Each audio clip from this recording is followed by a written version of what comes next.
Today, we're going to talk about human environment interaction.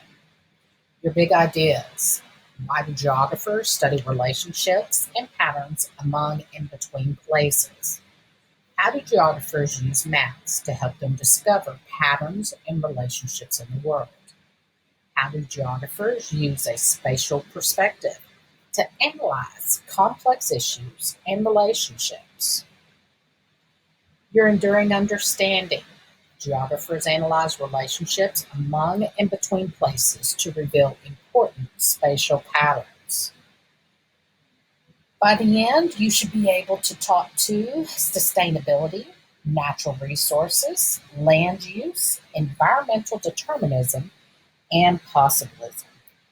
And then, of course, to help along with sustainability, I added a political cartoon, which is making fun of actual sustainability and in the environment.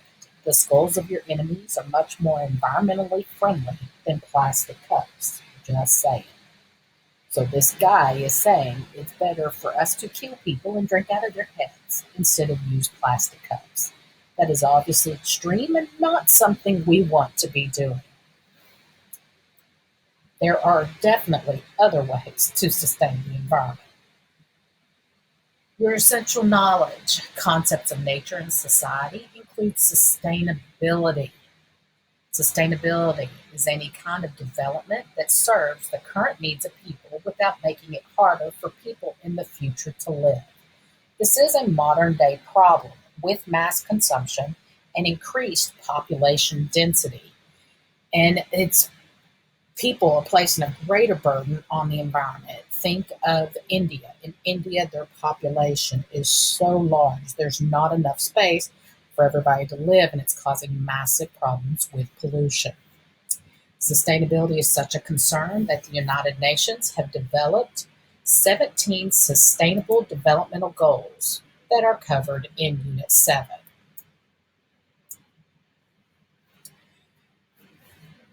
Natural resources. Natural resources are materials or substances such as minerals, forest, fresh water, and fertile land that occur in nature and can be used for economic gain.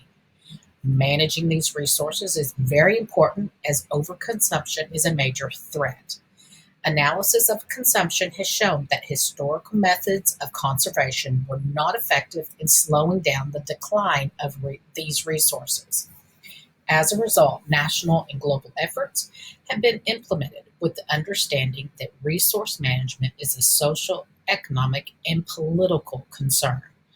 A great example of this that's been in the recent headlines we've talked about in class is the deforestation problem in Brazil, where large parts of the forest are being cut down or even on fire to clear the land. The land is being cleared for farms, for agriculture use, as well as for ranches, for cattle. But with the Amazon rainforest being the supplier of 20% of the oxygen on our earth, that is a huge concern for everybody, not just for the country of Brazil. Land use. Land use is also the way we use land, reflects the societies using the land, and some land uses have major impacts on the environment. So if you have a large residential area or even a large city with a lot of concrete, the water, fresh water and fresh rain is not going to be able to soak through to the ground. So the concrete is blocking that. So then the water, instead of replenishing reservoirs and fresh drinking aquifers, it's flowing back out into the ocean. Types of land use can include recreational parks and sporting grounds, transportation with roads, subways, airports, agriculture with your farming and ranching, your residential is going to be your homes or apartment complexes, and commercial, which are your businesses, your shopping mall, your zoos. So as you can tell in the image to the right, the how humans are actually using the land is determined by what their need is at that time. And of course, we need to be very responsible with what we're doing. So you've got the mountain with the recreational area, the ski resort. You've also got the farming with the agriculture, your residential area with the suburbs and the housing, a forest plantation, and then of course a little fishing village, along with seaside development. So land use, it's very logical. It's how society and people are using the land. Then you get a couple of theories. There's environmental determinism and possibilism. And these two theories are very easy to confuse. So, with environmental determinism, it's an early theory that stated that landforms and climate are the most powerful forces shaping human behavior and societal development, meaning the environment, the physical environment, determines what a society does and how their culture develops. So the environment is in control. Whereas with possibilism, it was a view that acknowledged the limits on the effects of the natural environment and focuses more on the role that human culture plays. Different cultures may respond to the same environment in different ways depending upon their beliefs, goals, and available technologies. What are some of the ways that humans have overcome their environment?